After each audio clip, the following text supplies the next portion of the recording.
Welcome to Math TV with Professor V. In this video, we're going to learn how to add and subtract rational expressions and rational functions. So I want you to think back to when you last worked with adding and subtracting fractions. If you don't have good memories of that time, I'm sorry. Hopefully we're going to create some really good ones right now. Remember, when you add or subtract fractions, you need to have a common denominator, and this is also true for rational expressions. Now, when your expressions already have the same denominator, then addition is relatively straightforward. For subtraction, however, you just have to remember that the fraction bar acts as a grouping symbol. So what that basically means is, notice here we have subtraction. And if you need to group the terms in the numerator together and put some parentheses to help you remember, that's a good idea because that minus sign is going to distribute to everything in the top. Okay, so let's work through some examples, see what's going on. Example A, we have 3a plus 13 over a plus 4 plus 2a plus 7 over a plus 4. So here's the thing, I already noticed I have a common denominator, a plus 4. I don't need to do anything. I can go ahead and add these two rational expressions together. When you are adding or subtracting fractions, once you have that common denominator, don't touch it. So just leave it alone. It stays a plus 4. And then you're going to add all the terms together in the numerator. So now we have 3a plus 13 plus 2a plus 7, all in the numerator. And we have one rational expression here. Okay, see if you can collect your like terms together. So in the numerator, what do we got going on? We've got 3a and 2a, so that's 5a. And then 13 plus 7, that's 20. And we still have a plus 4 in the denominator. Okay, now before you think, oh, we're done, let's box it. Always make sure that your expression is completely simplified. So think back to the last video when we only focused on simplifying rational expressions. We made sure that we factored the numerator and denominator and canceled common factors. So be on the lookout. No one's going to remind you. You got to remember to do that as your final step. And look at the numerator here. We've got 5a plus 20. Can't I factor out a 5 from both those terms upstairs? Yep, I sure can. So this is 5 times a plus, good, 4 over a plus 4. And then notice now, a plus 4 is going to cancel out, and I'm just left with 5. Wow, wow, wow. Okay, so that's our final answer. How do you feel? A little scared? You're like, I'm not going to remember to factor at the end. Oh no, don't worry. We're just going to drill it into you so it'll become second nature. All right, now notice in example B, we have subtraction. So I made the point to remind you to put parentheses around all the terms in the numerator if it helps you remember to distribute that negative. And again, we have a common denominator already, so I don't have to do anything with it. I say rewrite the denominator first so you don't get carried away and do something weird. So don't change anything, leave the denominator as is. And now I'm going to have 5 minus 3x minus x minus 1. Did you catch that? How the negative distributes. Ooh, don't forget that. Okay, let's combine our like terms. So we've got 5 and negative 1, that's going to be 4. And then negative 3x minus x, that's negative 4x, over x squared minus 2x plus 1. All right. And no, we're not done. We have to make sure this expression is completely simplified. So let's factor the numerator, factor the denominator. If you look at the numerator, you can factor out a 4 from both terms, and we're going to be left with 1 minus x. And then the denominator, x squared minus 2x plus 1, that factors 2. That factors into x minus 1 times x minus 1. Or x minus 1 squared, same thing. Do you notice anything you can cancel?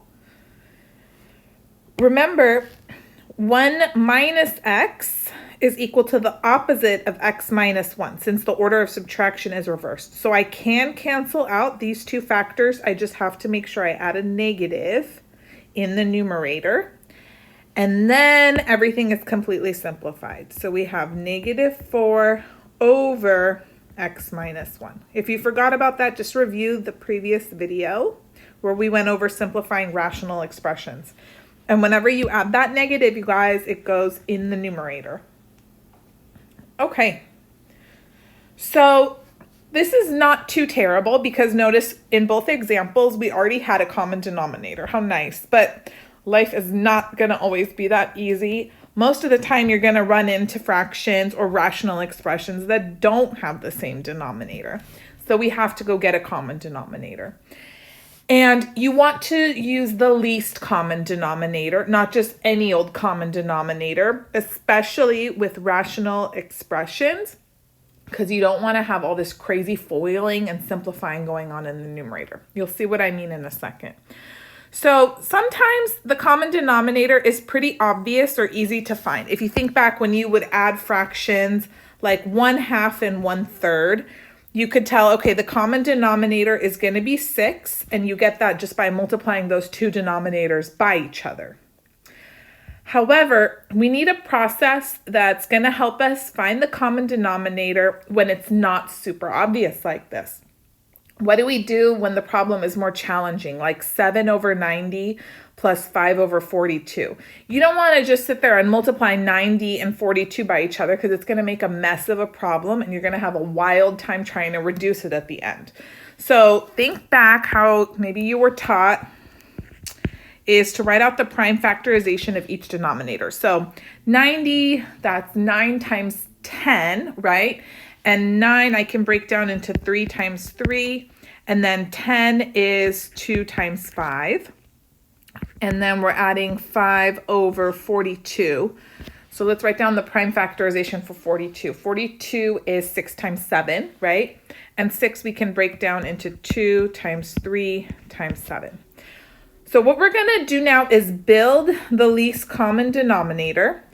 List every single factor that you see in the denominator from each fraction one at a time. So let's see here. We've got 3 times 3 times 2 times 5. Okay, so those are all going to go in the LCD.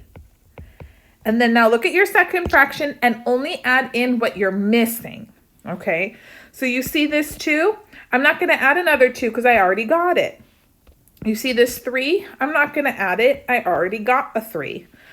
Ooh, but what about this 7? I don't see a 7 listed in my LCD, so I'm going to add that. Okay, you don't add anything extra. That's why it's the least common denominator, but you do need to include all of the factors that appear in every denominator. So then what does this LCD come out to be? This is 3 times 3 times 2 times 5 times 7. That's 9 times 10 times 7, 9 times 70, right? 9 times 70, 630, if I'm doing this right. Okay. And then if you're going to add the fractions together, what would you do? Well, you compare each of the denominators with the LCD and see what they're missing. So look at this first fraction and look at its denominator. 3 times 3 times 2 times 5. It has everything the LCD has, just not the 7.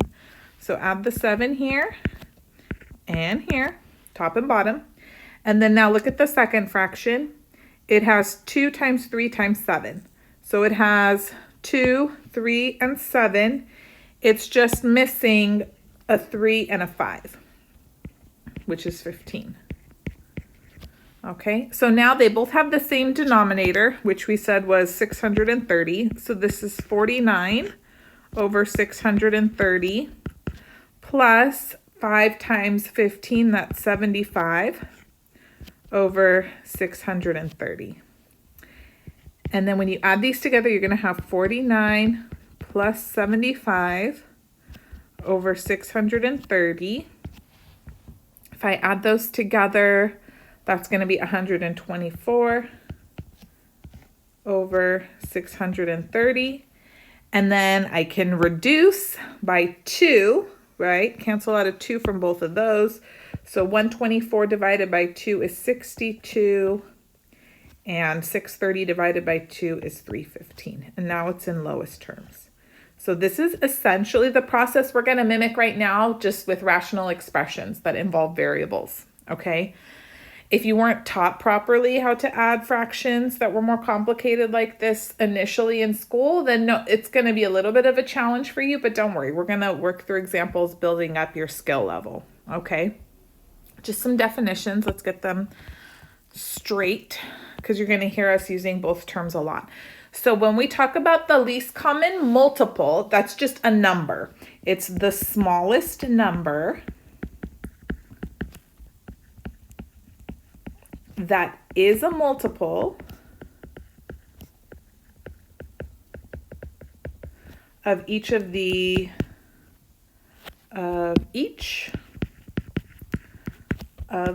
original numbers. And then when we talk about the least common denominator, that's the least common multiple of the denominators. So that's just being more specific which set of numbers you're looking at, okay? So to find the LCD, here's the steps that you're going to follow. First, you're going to factor all of the denominators completely. Don't factor the numerators, okay? This is when you're adding and subtracting, okay? So when you're adding and subtracting, only factor the denominators first. And then you're gonna build, like, do you remember how I built the LCD over here off to the side? That's what you're gonna do. You're gonna build the smallest denominator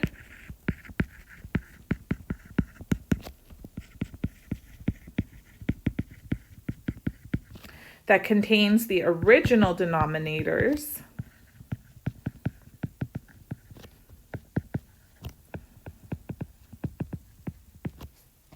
as factors, okay? So here we go. And then once you've determined what the LCD is for your expression, then you modify each of the fractions in the problem so they're written with this common denominator, and then proceed with the addition or subtraction. At the end, when you make sure that your answer is completely simplified, that's when you're going to factor the numerator and denominator. Let me use the and sign to not make you think we're adding. And then cancel any common factors, okay? Cool. So here we go. First example, we have -2 divided by p plus 1 plus 4p over p squared minus 1. So remember, the first step is to factor all the denominators completely. So let's go ahead and do that. P plus 1, that's factored. So I have -2 over p plus 1, leave it alone. If you want to put parentheses around it, you can, just so you know it's taken care of. Plus 4p over, now how does p squared minus 1 factor? Do you remember? Good, it's p plus 1 times p minus 1. Okay, so now let's build the least common denominator. So look at the first fraction. Whatever you see has to go in the LCD. So p plus 1. Now let's look at the second fraction, okay? Ooh. Let's move this. P plus 1. Oh, I already see it in there. I don't need to add another one. This is the least common denominator, okay? Don't add excess. What about p minus 1? Is that in my LCD? No, it's not. So let's add it in. Okay, beautiful. Now that we have the LCD taken care of, you look at each of the fractions, each of the rational expressions, make sure they have the LCD. This guy is taken care of, right? It has the same two factors that I see in the LCD. Not this first little one. What's it missing? It has p plus 1, but it doesn't have p minus 1. So I'm going to multiply numerator and denominator by p minus 1. That way it has the same denominator. Okay, so now both both expressions have the denominator p plus 1 times p minus 1. So I could put everything together in the numerator. I have negative 2 times p minus 1 plus 4p. Okay. Don't you even think about canceling out that p minus 1. Illegal, illegal. We talked about it last video. We got to distribute, clean up, and then refactor. So this is going to give us, let's see, negative 2p plus 2 plus 4p, and then leave this denominator factored, p plus 1, p minus 1. And then let's see here, can we combine some like terms in the numerator? Yes, negative 2p plus 4p, that gives me 2p. Then I have plus 2 over p plus 1 times p minus 1. Nice. And then, can we factor the numerator? Yes, we can take a 2 out. And then I have p plus 1 left over p plus 1 times p minus 1. And then last step, we can cancel out p plus 1. And our final answer is going to be 2 over p minus 1. Okay. So sometimes it's difficult because some of the rules of mathematics, especially when you're first learning them, won't feel natural. You're going to have to keep reminding yourself what you are and aren't allowed to do. But the more you practice and take your time, it will come to be more second nature to you. You won't have to stop and think, just like when you learn a language. Maybe you haven't gotten to the point where you've learned a language and become fluent, but it can be possible. One day you will stop conjugating and you'll just speak properly. Okay, let's look at example B. To start off, we want to factor all those denominators, okay? So let's do it. We've got x over, how does x squared plus 5x plus 6 factor? Be careful with this one. Yeah, it's x plus 2 times x plus 3 minus 2 over, how does x squared plus 3x plus 2 factor? Very good. X plus 1 times x plus 2. All right, let's see if we can build the LCD now. So look at the first fraction. Its denominator has the factors x plus 2 and x plus 3. So those have to go in the LCD. Now I'm looking at my second fraction or rational expression, x plus 1. I don't see that there, so let's add that in. Do I need to add in x plus 2? No, because I already see x plus 2 taken care of, so we are good. All right? Don't overkill, don't overload the LCD, then it won't be the least common denominator. Okay, now let's make sure each of these denominators is the LCD. So first rational expression has x plus 2, x plus 3. It's missing x plus 1. So we'll multiply that in the top and bottom. And the second one is missing x plus 3.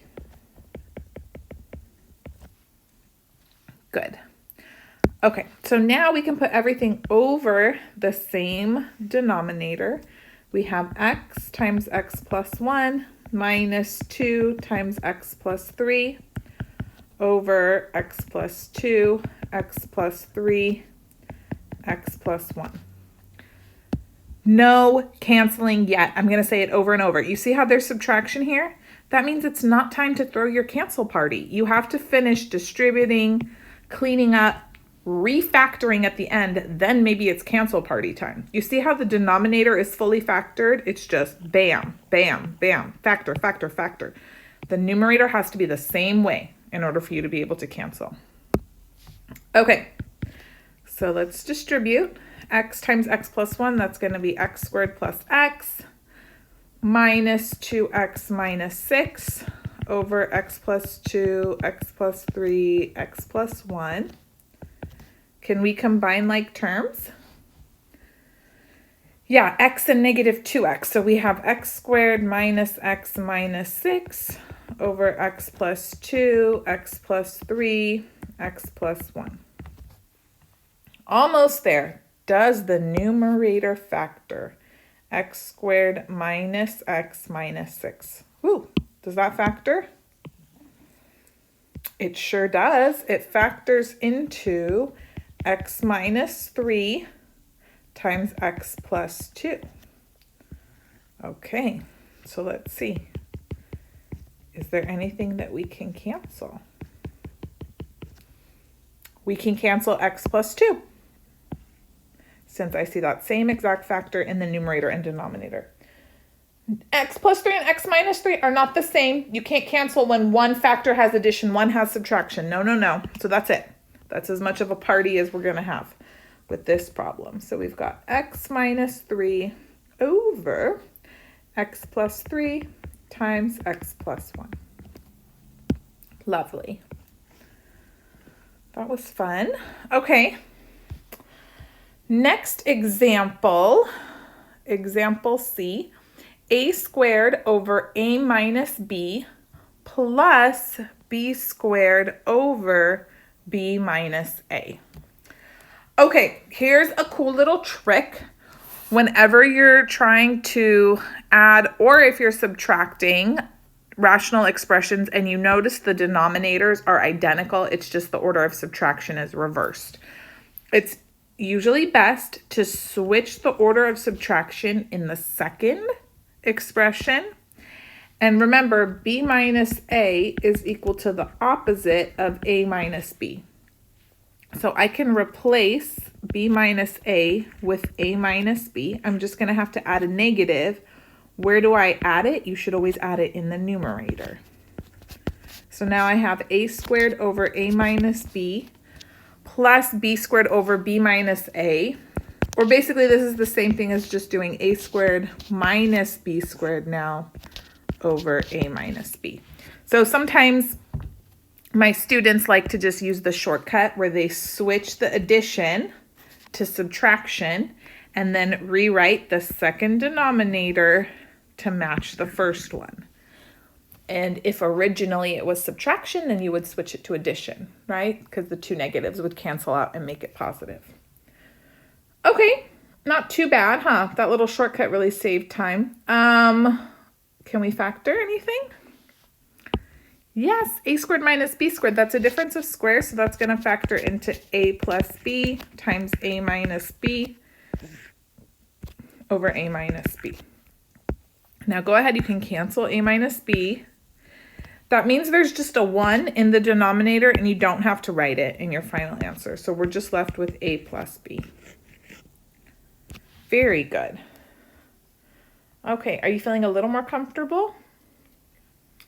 I hope so. Okay, last example. Find the simplified form for the following function. F of x equals 5 plus x over x plus 2 minus 8 over x squared minus 4, and list all restrictions on the domain. So I'm going to rewrite f of x, factoring all the denominators, and I'm going to put 5 over 1 because that's what its denominator is. We just don't normally write it, but it'll help us when we try to find the LCD and make sure everything has a common denominator, okay? Plus x over x plus 2 minus 8 over, and then factor, please. What do you get? Good, good. X plus 2 times x minus 2. All right, let's list all the restrictions on the domain here. Well, it's really easy to see. So you want to restrict any values of x that would make the denominator 0. So we say the domain is all x's such that, that's how you read that vertical line, x does not equal. Okay, there's no variables here, so I have no restrictions. Here I can see x cannot equal -2. Why I wrote it backwards that way, I don't know. And then here we see again, x cannot equal -2. That popped up in 2 places. And also x cannot equal +2. So you can actually list both those restrictions together. X cannot equal plus or minus 2. That's the domain. Okay, now let's go ahead and figure out the LCD, least common denominator. Did you do it already? 1 is in there, who cares? X plus 2. And then notice here, okay, we already have x plus 2 in the LCD, so just add x minus 2 to it. Good? Very good. Now we have to make sure each of the terms has the LCD. So 5, this guy's missing everything. It needs both x plus 2 and x minus 2, top and bottom. The second term only needs x minus 2, and the last term needs nothing, okay? So let's put everything together over the same denominator, which is x plus 2 times x minus 2. So I have 5 times x plus 2, x minus 2, plus x times x minus 2 minus 8. Now, I'm taking this really step by step. If you already can start multiplying stuff out, go for it, okay? When you take 5 times x plus 2, x minus 2, anytime you just have one little term and then you're multiplying it by 2 other factors that involve addition or subtraction, multiply those guys out first and then multiply by the 5 last, okay? Bring that little loner in at the very end. X plus 2 times x minus 2, isn't that x squared minus 4? And then you're going to multiply that by 5, right? Okay, so then we're going to have 5x squared minus 20 plus, and then distribute this cute little x squared minus 2x, and then minus 8. Leave the denominator factored, because remember, we're going to check if we can cancel anything out at the very end. Okay, good. So let's see, 5x squared, I can add that to the 1x squared and have 6x squared. And then minus 2x, negative 20 minus 8, that's negative 28. And then we have x plus 2, x minus 2. Okay, so let's see, can we factor this numerator? Always take out the GCF, greatest common factor, first before you try to, break up that trinomial. And I notice I can take a 2 out of everything. So I'm going to write that 2 out front. And then we have 3x squared minus x minus 14 over, that is a crooked fraction part. Let me straighten it up. There we go. X plus 2 times x minus 2. So 3x squared minus x minus 14, how's that going to factor? If you need a refresher on factoring trinomials where this lead coefficient isn't 1, I'll link a video here. It's pretty quick. I like to live on the edge. I just do guess and check. That's what they taught me when I was in school. There was no method, or at least my teachers didn't know one. So let's see. 14, here's what works. 14 is either 14 times 1 or 7 times 2. Like 95% of the time, pick the 2 factors that are closer together. Meaning don't pick 14 and 1 unless you notice that like this number in front of x is really big. It's just negative 1, which is not. So I'm going to go with 7 and 2 instead of 14 and 1. And then play around with it. Like I don't want the 7 here because that's going to give me 21x. What the heck? How would I get a negative 1 in front of the x? No way, no how. So I'm thinking we're going to put the 7 here, the 2 here, and then bam, I can already see this is plus, this is minus, because this would give me positive 6x, negative 7x. And I just do all that in my head pretty quickly at this point, okay? And then denominator is still x plus 2 times x minus 2. If you hate guess and check though, if it just makes you too nervous, then do the method that I show you in that video that I linked earlier where you split the middle term. Okay, can we cancel anything? This is always my favorite part. What about you? Yes, x plus 2. Bam, bam, goodbye. And so we're left with, let's rewrite everything beautifully. F of x equals 2 times 3x minus 7 over x minus 2. You can distribute the 2 in the numerator if you want. Honestly, I think it looks fine as is because it's easier to figure out the zeros of the function, the x-intercept, and all sorts of stuff when it's already factored. So unless your instructor tells you otherwise, I would just leave it. Okay? So give this video a thumbs up if you found it helpful. Subscribe if you haven't already. I would love it if you would share this channel, help it grow, spread the word, help other people learn math more easily. That's my goal. I feel like it's my mission. And if you have any particular topics or videos that you would like me to make next, feel free to leave them in the comments below or email me, mathtvwithprofessorv@gmail.com. Talk to you guys soon.